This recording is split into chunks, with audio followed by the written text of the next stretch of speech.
Hi guys!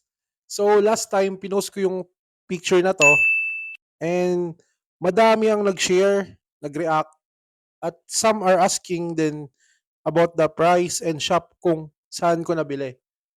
So ito guys, in this video I will share some other details of this simple copy setup na ginawa ko.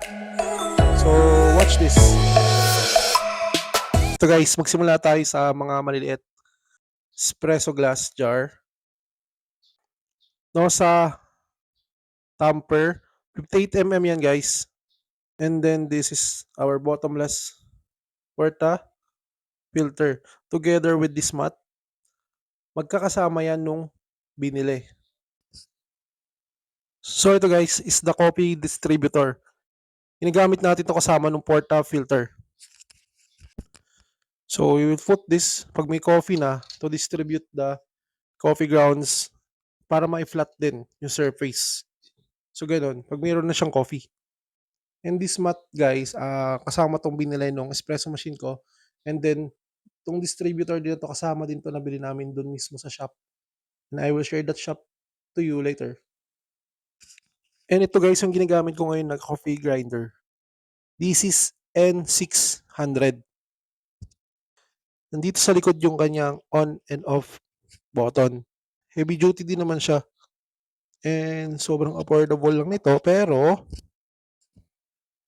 kung meron kang budget na pangbili ng mas better sa grinder na to, I think mga around 3,000 pesos or more, yun na yung bilin mo.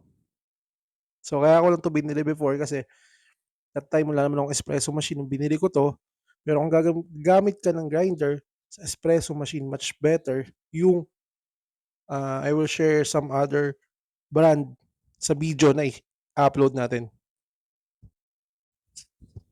Pero this one is good pa rin naman. Magagamit nyo pa rin naman siya. Lalo na kung pang bahay lang naman. Meron siyang adjuster dito. Pwede kang mag-grind ng coarse, fine, medium. Kaya naman niya. Ang isa lang sa problem ko dito minsan, habang nag-grind ka ay nagbabara. So pag nagbara siya, kailangan mo baliktad tapos grind ulit and then okay na. Ganun lang. So tiyaga-tiyaga lang ng konti pag wala ka pang budget. And finally guys, I will share to you this espresso machine. Ito ay GMLI 3605. Yun yung brand niya kung hanapin nyo siya sa internet or sa mga shop kung saan siya gustong mabili. Yung espresso machine na to, nabili ko siya sa Coriaico, Philippines, which is meron silang physical store sa Marikina Mall. So doon ko siya nabili. Doon sa mall na yon, sa mismong shop nila, madami din mga other coffee machine and other coffee stuff na pwede mong mapagpilian. So kompleto doon. Katulad lang nitong digital scale na doon ko din nabili. Ito nga pala ay kailangan din natin. So digital scale, mahalaga siya. When on, meron siyang ml, meron siyang grams, meron siyang timer. So nabili ko din to guys doon sa may Coriaico, Philippines. So doon nga sa Marikina Mall. Hanapin nyo lang yung Coriaico, Philippines na physical store doon sa Marikina Mall. Madami silang mga coffee machine, espresso machine, other coffee equipments na mabibili kayo doon. So ito guys, open natin.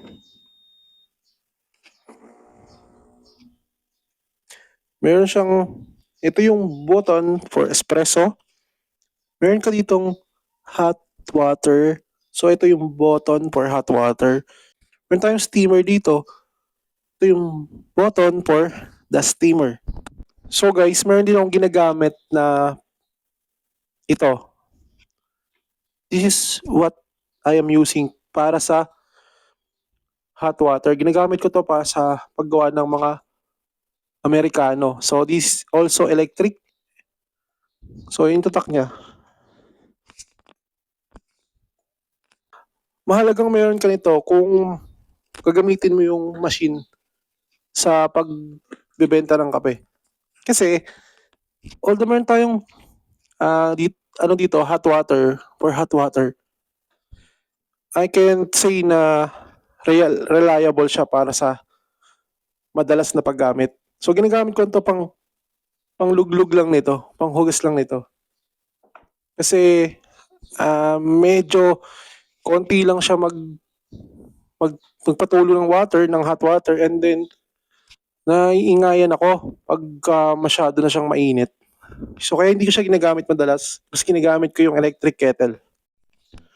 And ito yung 4-hour espresso.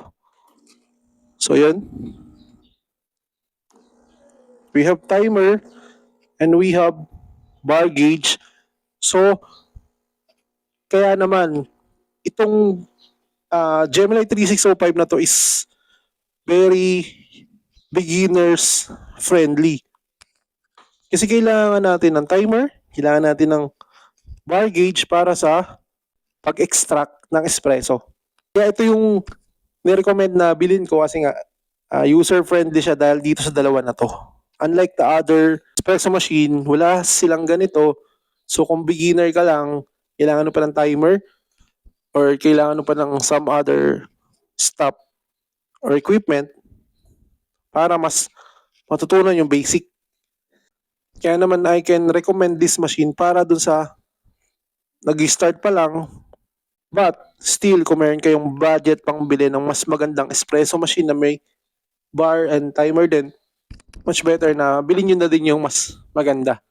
Para isang bilihan na lang kasi although pwede naman tong gamitin sa shop, pwede rin naman tong gamitin pang personal use. Ang sabi sa akin nung binili ko to, this machine can produce 30 to 40 cups of espresso per day. So, maximum 40. Pero, yun yung limit ng machine. It depends pa rin naman kung gusto mo siyang gamitin ng sagad.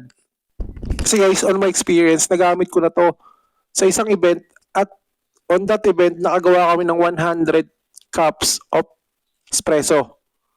Pero, hindi naman siguro pwedeng gawin mo yan araw-araw with that kind of machine. 'Di ba? Pero kung yun nga, small shop, small coffee shop, pang bahay, this one is very suggested and user-friendly, beginners-friendly. On and off button, in-on mo siya, sinwish on mo, then nakita mo yan, gagalaw-galaw yan. So it means naglo-loading pa yung machine. Ganun din, pagka ginamit mo siya sa steaming at nakita mo siya gumagalaw-galaw pa, it means na loading pa yung machine. Pag nag-0-0 na siya, pwede siyang gamitin. So, gamitin natin yung steamer.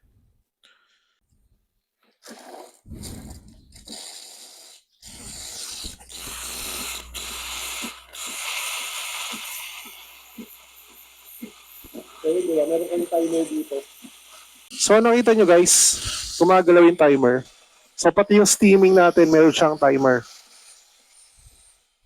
Ito lang yung button.